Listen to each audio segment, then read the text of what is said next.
एक जमाने में एक चरवाहा लड़का था जिसका नाम रवि था।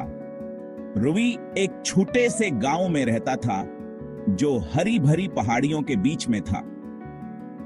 हर रोज रवि गांव वालों की भेड़ों को गांव के बाहर मैदानों में चराने ले जाता था। ये एक अहम काम था, भेड़ों को खतरे से महफूज रखना। रवि को भेड़ों को चरते देखना अच्छा लगता था, लेकिन वो अक्सर अकेला महसूस करता था। दिन लंबे होते थे और बाकी गांव वाले अपने अपने कामों में मसरूफ रहते थे। वो चाहता था कि इसके पास कोई बात करने और खेलने के लिए हो। एक दोपहर रवि के जहन में एक ख्याल आया। वो सोचने लगा कि कैसे वो अपने दोस्तों और गांव वालों के साथ कुछ नया और दिलचस्प कर सकता है। उसने गांव वालों के साथ मजाक करने का फैसला किया। उसने सोचा कि अगर वो भेड़िया के आने का झूठ बोले तो सब कैसे रदअमल देंगे। मदद करो, मदद करो, भेड़िया, भेड़िया। इसने जोर से चलाना शुरू किया। वह पूरी ताक से चलाया। इसकी आवाज गांव के हर कोने तक पहुंच गई। बच्चे और बड़े सबासे की चीखें सुनकर हैरान रह गए। गांव वालों ने इसकी चीखें सुने और मदद के लिए दौड़े। हर कोई अपने काम छोड़कर रवि की मदद के लिए भागा। कुछ लोग अपने खेतों से, कुछ अपने घरों से और कुछ बाजार से दौड़ते हुए आए। लेकिन जब वह पहुंचे तो उन्हें कोई भेड़ी नजर नहीं आया। सबने इधर उधर देखा, लेकिन कहीं भी खतरे का निशान नहीं था। गांव वाले हैराना और परेशान हो गए। रवि नसर था इसकी शरारत पर खुश था। इसने अपने दोस्तों के साथ मिलकर गांव वालों को बेवकूफ बनाया था। वो सब हंस रहे थे और रवि की चालाकी पर दाद दे रहे थे, लेकिन गांव वाले इस मजाक से खुश नहीं थे। वह जानते थे कि झूठ बोलना और दूसरों को परेशान करना गलत है। रवि की यह पहली झूठ थी, लेकिन आसे जल्द हया हिसासा वगात है झूठ के नताइज हमेशा अच्छे नहीं होते। कुछ दिन बाद रवि ने फिर से वहीं पर अनियादता अपनाई। रवि फिर से बोर महसूस करने लगा।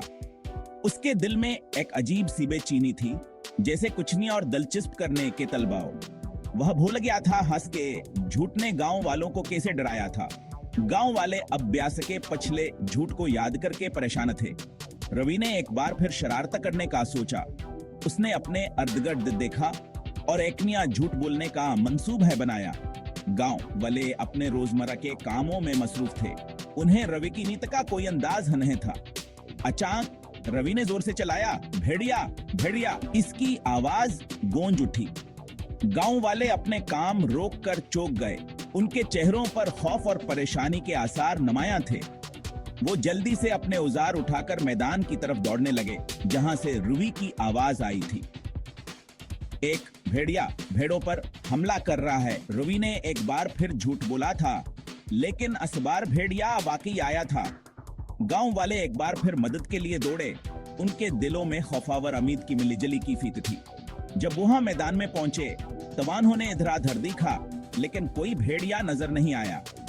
रवियान पर हंस रहा था। असकी हंसी की आवाज गूंज रही थी।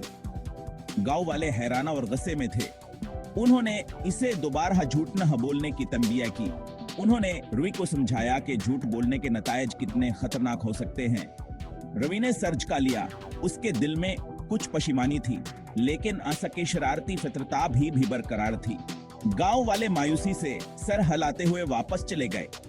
उनके दिलों में एक खौफ था कि रवि की आदत कभी नहीं बदलेगी।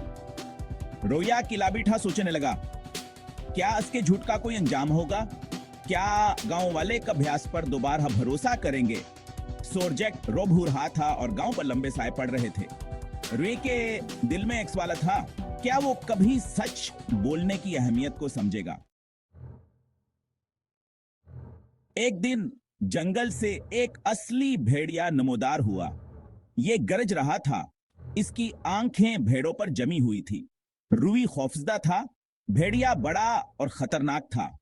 वो जानता था कि इसे गांव वालों को खबरदार करना है। भेड़िया, भेड़िया, मदद करो, एक असली भेड़िया है। रवि चलाया। उसकी आवाज खौफ से भरी हुई थी, लेकिन गांव वालों ने इसके झूठ पहले भी सुने थे। उन्होंने इस पर यकीन नहीं किया। वो लड़का फिर झूठ बोल रहा है, उन्होंने कहा। वो सिर्फ तवज्जो चाहता है, कोई मदद के लिए नहीं आया। भेड़िए ने किसी को मदद के लिए आते ना देखकर भेड़ों पर हमला कर दिया।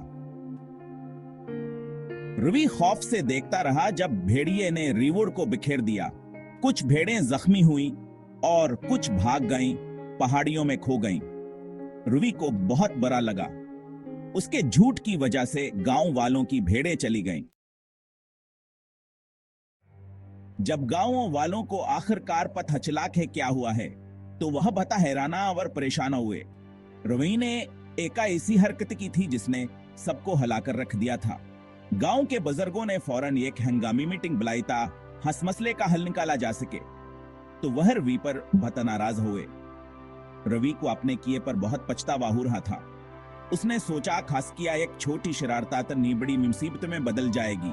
यह उसने कभी नहीं सोचा था। रवि ने असद नाइक सख्त सबक सीखा। इसने महसूस किया था उसकी हरकतों के नतायज कितने संगीन हो सकते हैं। इसने सोचा कि झूठ बोलकर वो सिर्फ थोड़ी सी तफरीह कर रहा है, लेकिन आज के झूठ ने गांव वालों के जिंदगियों को मुतासिर किया। इसे एहसास हुआ कि झूठ बोलने के संगीन नतायज होते हैं। इसने देखा खास के झूठ की वजह से न सिर्फ उसके साख खराब हुई, बल्कि गांव वालों का एतमाद भी टूट गया। इसने सोचा कहा गरोह दोबार हैक भी झूठ बोलेगा तो वास के नतायज और बेबदतर हो सकते हैं। इसने गांव वालों का एतमाद खो दिया था और यह एतमाद दोबारा हासिल करना बेहद मुश्किल था। गांव के बच्चे भैंस से दौर हो गए थे। वह सबास से नाराज थे और अस पर भरोसा नहीं करते थे और उसके झूठ की वजह से भेड़ों को नुकसान पहुंचा था। इस दिन से रवि ने खुद से वादा किया कि वह हमेशा सच बोलेगा। इसने सोचा था गरोह सच बोलेगा तो सबास पर भरोसा करेंगे और उसकी इज्जत करेंगे। रवि ने खुद से वादा क्या कहूं हमेशा सच बोलेगा। उसने अपने वालिदीन से भी माफी मांगिया और उनसे वादा क्या कहा कभी झूठ नहीं बोलेगा। इसने सोचा कि सच बोलने से इसकी जिंदगी में सुकून और खुशी आएगी। अब वो जानता था कि ईमानदारी हमेशा बेहतरीन हुकमत आमली है। इसने सीखा कि सच बोलने से न सिर्फ उसकी जिंदगी बेहतर होगी, बल्कि गांव वालों का एतमाद बेबहाल होगा। इसने सोचा हागरो हमेशा सच बोलेगा तो सब आसी से मोहब्बत करेंगे और इसकी इज्जत करेंगे। इसने अपने दोस्तों से भी माफी मांगिया और इनसे वादा किया कहो वह कभी झूठ नहीं बोलेगा।